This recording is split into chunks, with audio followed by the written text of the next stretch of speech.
So once we have found God as our Father, దేవుణ్ణి మన తండ్రిగా మనం కనుగొన్నాక the next step is తర్వాత ఏంటంటే to build one floor on that foundation. ఆ పునాది మీద ఒక ఫ్లోర్ కట్టుకోవాలి మనం. And that first ground floor, ఆ గ్రౌండ్ ఫ్లోర్ ఏంటంటే is living with a clear conscience every day. ప్రతిరోజు మంచి మనస్సాక్షిని కలిగి జీవించాలి. Always. ఎల్లప్పుడూ. Anything your conscience tells you is wrong, don't do it. మనస్సాక్షి ఏదైనా తప్పు అని చెప్తుంటే చేయొద్దు అది. If your conscience tells you you hurt that person the way you spoke to him, నువ్వు మాట్లాడిన విధానాన్ని బట్టి ఆ వ్యక్తి నువ్వు గాయపరిచావని మనస్సాక్షి చెప్తే go and apologize. వెళ్ళి క్షమించమన్నాడు. Not tomorrow, immediately. రేపు కాదు, ఇప్పుడే. I've done that. నేను చేశాను అలా. I remember once I corrected one brother in our church who is younger than my youngest son. నేను ఒక్కొక్కసారి మా సంఘంలో నా చిన్న కుమారుడి కంటే చిన్నవాడైన ఒక సహోదరుడిని నేను సరిదిద్దాను. I thought he made some mistake with the recording. ఏదో రికార్డింగ్ అప్పుడు ఏదో తప్పు చేశాడని నేను. Somebody told me he made that mistake. ఎవరో చెప్పారు తప్పు చేశాడని. So I went and corrected him. నేను వెళ్ళి సరిదిద్దాను. See, recording is important. You can't be careless about it. కాబట్టి ఇది ఎంతో ప్రాముఖ్యమైనది, నువ్వు నిర్లక్ష్యంగా ఉండకూడదు. Afterwards I discovered that it was not his fault, it was somebody else's fault. ఆ తర్వాత నాకు తెలిసింది ఏంటంటే ఆ తప్పు ఆయన చేయలేదు, వేరే వాళ్ళు చేశారు. Can you imagine how I felt? అప్పుడు నా పరిస్థితి చూడండి. I went to him. నేను అతని దగ్గరికి వెళ్ళాను. Please forgive me. సహోదరుడు నన్ను క్షమించండి.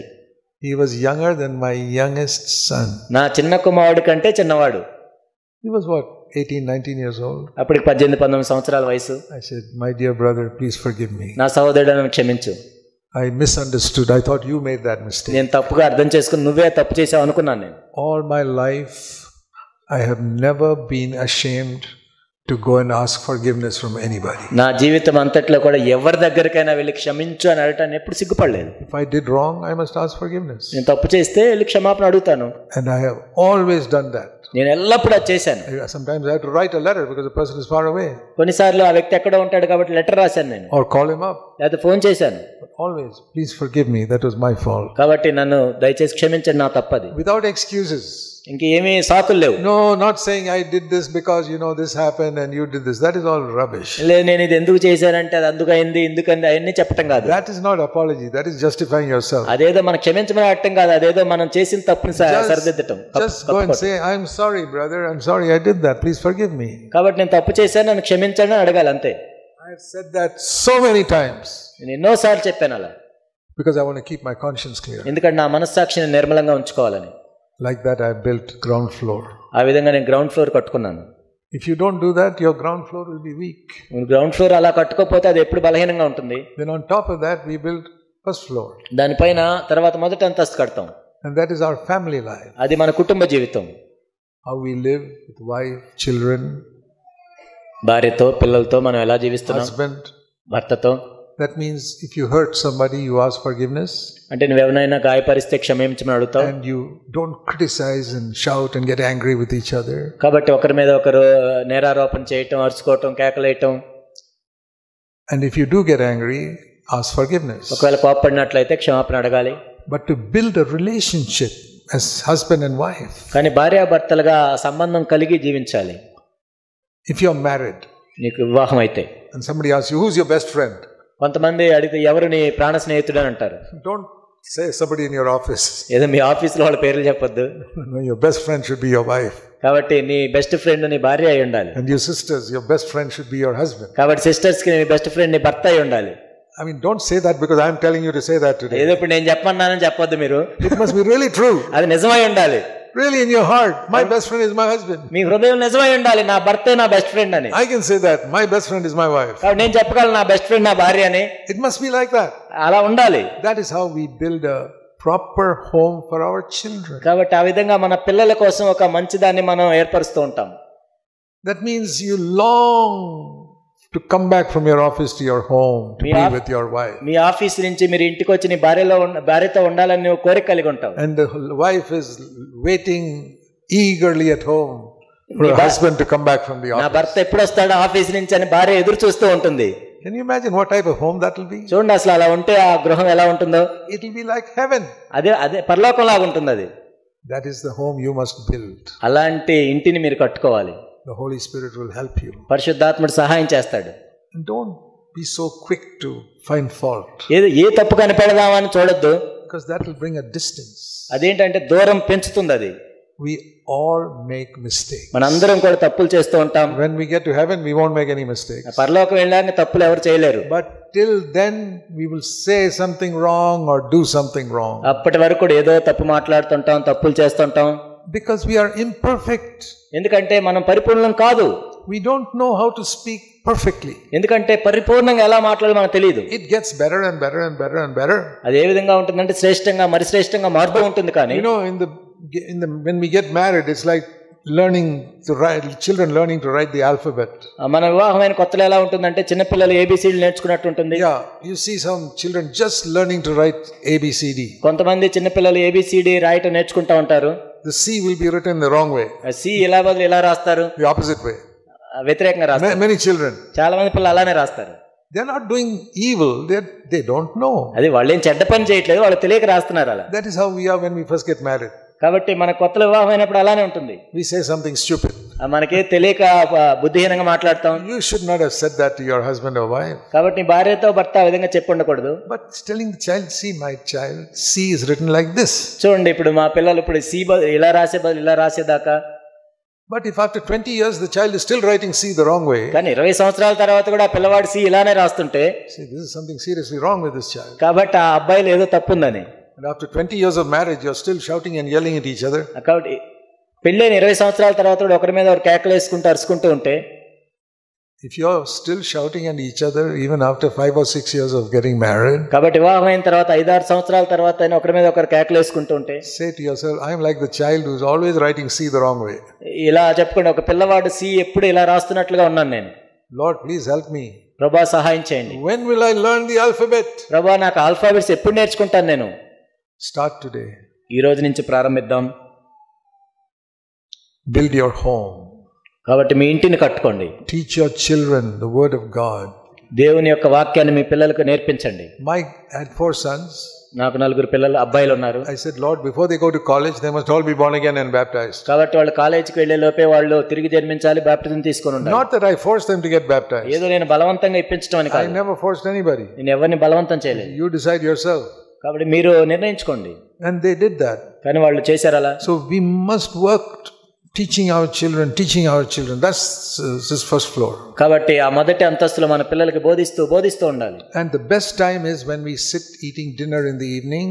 కాబట్టి మనం సాయంత్రము అది డిన్నర్ చేసేటప్పుడు, instead of gossiping about all the rubbish in the world, ask them some question from the Bible. కాబట్టి ఈ లోకంలో ఉన్న ముచ్చట్లన్నీ చెప్పుకునే దానికి బదులు బైబిల్లోంచి ఒక ప్రశ్న అడుగుదాం. While we are eating our dinner, I used to ask them a question. కాబట్టి నేను కూడా డిన్నర్ చేసేటప్పుడు ప్రశ్న అడుగుతూ ఉండేవాడిని. Start with simple questions.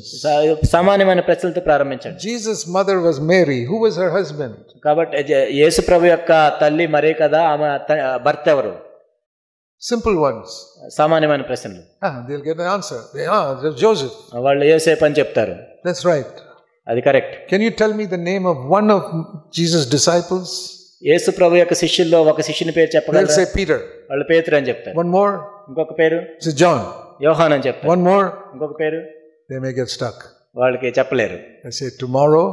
రేపు please find out the name of one more disciple. కాబట్టి ఇంకొక శిష్యుని పేరు కనుక్కోవాలి మీరు. And in 12 days you'll get them to know the names of all the disciples. కాబట్టి 12 రోజుల్లో 12 మంది శిష్యుల పేర్లు తెలుసుకుంటారు. That will not make them spiritual. అంటే దాని వల్ల వాళ్ళు ఆత్మీయంగా మారకపోవచ్చు. But it will give them a desire to go and read the Bible. కాబట్టి బైబిల్ చదవడానికి కోరికను కలుగజేస్తుంది. I used to get my children a picture story Bible, children's Bible. మా పిల్లలకి చిల్డ్రన్స్ స్టోరీ బైబిల్ తెచ్చేవాడిని, pictures Bible. And I would ask them questions from that. దాంట్లో నుంచి ప్రశ్నలు అడుగుతుండేవాడిని. And as they get more and more, I would ask more and more difficult questions. కాబట్టి ఆ విధంగా వాళ్ళు చెప్తూ కొద్ది ఇంకా కష్టమైన ప్రశ్నలు అడిగేవాడిని. What is the name of Moses' mother? మోషే మా తల్లి పేరు ఏం పేరు? They don't know. వాళ్ళకి తెలీదు. I said, tomorrow come and tell me. మీరు రేపు కనుక్కొని చెప్పాలి. They'll go to that Bible and look up and come and answer. ఆ బైబిల్ వెళ్ళి చూసి చెప్పేవాళ్ళు. I said, right. Correct. So then what they did, వాళ్ళు ఏం చేశారంటే తర్వాత, we got to catch our father in something. కాబట్టి మా నాన్న అయినప్పుడు అడగాలి. So they would find some odd name of David's sister or something. So ఏదో మనకు తెలియంది ఏదో దావీదు చెల్లెలో ఏదో అడిగేవాళ్ళు. Dad, do you know the name? ఆ పేరు తెలుసా అని అడిగాడు. David's sister. దావీదు సిస్టర్ పేరు ఏంటని అడిగాడు. I said, no. నాకు తెలియదు అని చెప్పేవాడిని. Who was her sister's son? ఆ సిస్టర్ సన్ ఎవరని అడిగేవాడిని. I don't know. నాకు తెలియదు. Then they teach me. అప్పుడు వాళ్ళు చెప్పేవాళ్ళు David's sister was Zeruiah, జెరుబాయా అనే David sister and her son was Joab, జోయాబ్ వాళ్ళ and Joab was the general in David's army. ఆ యోవాబే దావీదు యొక్క సైన్యాధిపతి. I said, thank you, I learned something today. కాబట్టి నేను నేర్చుకున్నాను ఈ రోజు. You know, I learned like that they'll get so excited when we caught daddy and mummy with something they didn't కాబట్టి know. నాన్నకి అమ్మకి తెలియకపోతే వాళ్ళు ఎంత సంతోషంగా ఉంటారు. That is how you can make the Bible interesting for your children. కాబట్టి ఆ విధంగా పిల్లలకు ఆసక్తికరంగా మనం మార్చొచ్చు. Don't make it boring for the children that you read the Bible for 1 hour and they get fed up. కాబట్టి మనం ఏదో గంట సేపు బైబిల్ చదవండి అని చెప్పి వాళ్ళని విసిగిచ్చి అలా చేయకూడదు. Make it interesting. కాబట్టి మనం ఆసక్తికరంగా మార్చాలి. Then we build the top floor. అప్పుడు దానిపైన అంతస్తుని కట్టుకుంటాం. That is building the church. సంఘాన్ని కట్టొచ్చు, building fellowship, సహవాసాన్ని కట్టొచ్చు. So remember, మీరు జ్ఞాపకంచుకోండి, foundation is knowing God as a father.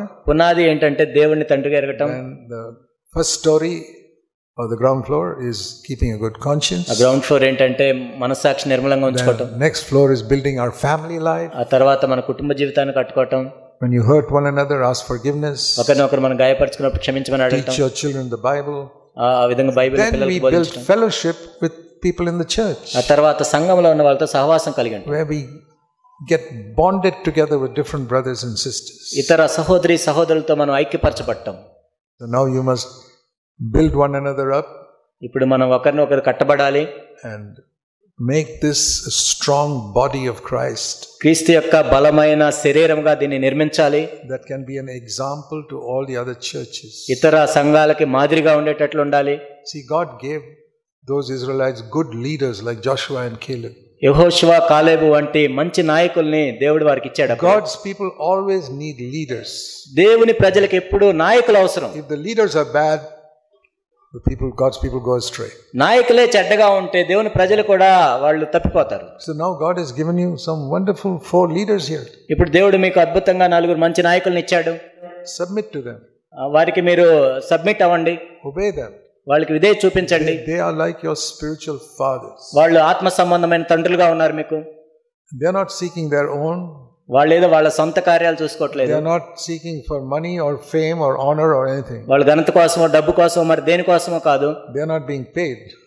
వాళ్ళకి ఎవరైనా డబ్బులు చెల్లించట్లేదు ఇక్కడ. In all our 100 CFC churches we have about 300 elders.